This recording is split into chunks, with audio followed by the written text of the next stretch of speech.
Artijo Alkostar dilahirkan oleh pasangan sederhana berdarah Sumeneb Madura, Durah, dan Mi Hakib.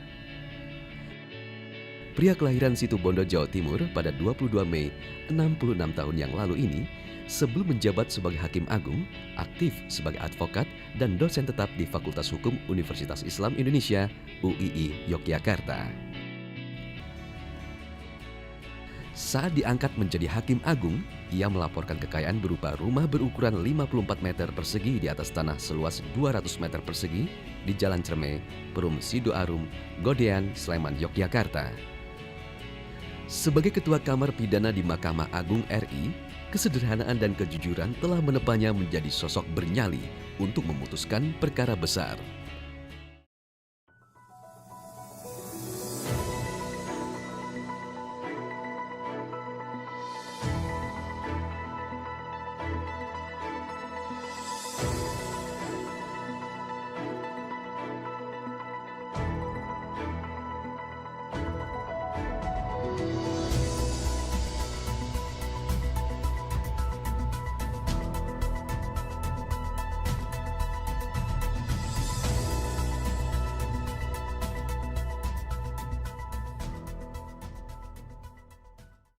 Artijo Alkostar mengawali karirnya sebagai Hakim Agung pada tahun 2000 dan pensiun pada tahun 2018. Sepanjang 18 tahun mengabdi, beliau telah menyelesaikan sebanyak 19.708 berkas perkara di Mahkamah Agung. Berbagai kasus besar telah beliau tangani. Akuntabilitas beliau sudah tidak diragukan lagi. Kiprah beliau sebagai Hakim Agung terkemuka sebab beliau berani berbeda pendapat dengan majelis hakim lain pada perkara mantan Presiden Soeharto dan skandal Bank Bali dengan terdakwa Joko Chandra. Pada kasus Joko Chandra, beliau menyimpulkan terdakwa bersalah dan dihukum 20 tahun meski dua hakim agung lain membebaskannya. Beliau sangat bertanggung jawab dan memegang teguh nilai integritas dalam melaksanakan profesinya.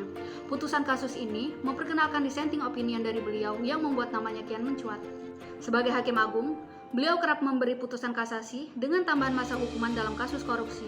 Oleh karena itu, para koruptor rajin mencabut perkaranya ketika mengetahui Bapak Artijo yang akan menangani perkaranya. Menurut saya, Bapak Artijo Alkostar merupakan sosok yang sangat patut untuk diteladani karena beliau mendedikasikan dirinya untuk Indonesia dan keadilan di Indonesia. Beliau orang yang independen, pendiriannya kuat, tidak terpengaruh dengan intervensi. Beliau bersahaja dan sangat berdedikasi. Beliau tidak takut mati dalam membela keadilan dan kebenaran. Beliau berkata, profesi sebagai hakim itu adalah amanah. Beliau bekerja di Mahkamah Agung bukan untuk mencari fasilitas, tapi berkhidmat di Mahkamah Agung untuk menegakkan keadilan. Beliau jujur, bersih hati, tegar, dan berintegritas. Hal itu sangat bersesuaian dengan nilai-nilai Aneka. Kita kehilangan salah seorang putra terbaik bangsa. Jangan jadikan semangat Bapak Artijo sebagai peninggalan, tapi mari jadikan itu sebagai teladan. Terima kasih Bapak Artijo. Seorang yang berani menegakkan hukum di tengah berbagai macam tantangan kasus yang ditangani, dialah almarhum Artijo Alkostar. Sosoknya hingga kini masih membekas, bahkan di setiap ruang sidang Mahkamah Agung di mana dia dulu menjabat sebagai hakim. Nilai-nilai yang wajib dimiliki oleh setiap pejabat publik hampir semua ada di dalam diri beliau. Selama kurang lebih 19 tahun menjabat sebagai hakim agung, tidak sedikit kasus besar yang berhasil diselesaikan, termasuk 9 perkara korupsi para pejabat publik.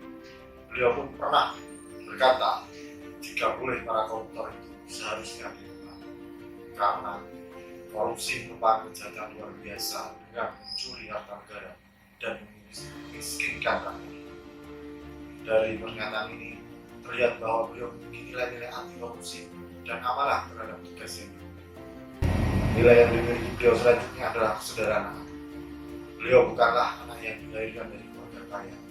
Bahkan di dalam salah satu biografinya terdapat cerita saat beliau dulu sedang memulai. Kesederhanaan lainnya adalah ketika dulu masih di kantor di Mahkamah Agung, beliau setiap pagi berangkat kerja dengan mengendarai bajai dari rumah kita. Nilai kesederhanaan menjadi sosok. Jadikan sosoknya ini bukan dengan nilai yang dapat kita ambil dari seorang Artijo Alkostar.